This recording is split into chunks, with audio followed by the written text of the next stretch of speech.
সুখের দিনে ঠাকুর তোমায় কেড়ে নিল।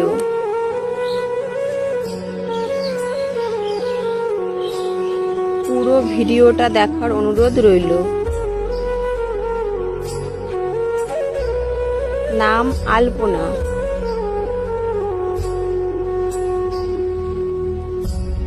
ছোটবেলা থেকে অনেক কষ্ট করে মানুষ হয়েছে। তারপর বিয়ে হয়।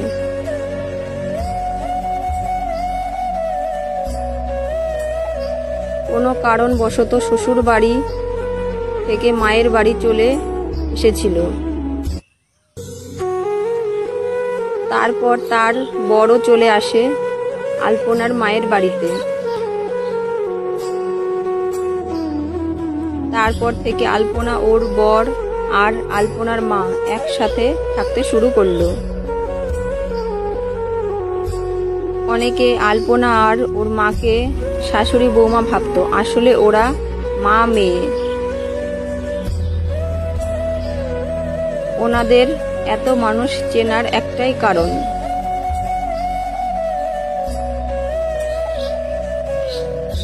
ওনারা খুব ভালো আর মজার মজার হাসির ভিডিও করত।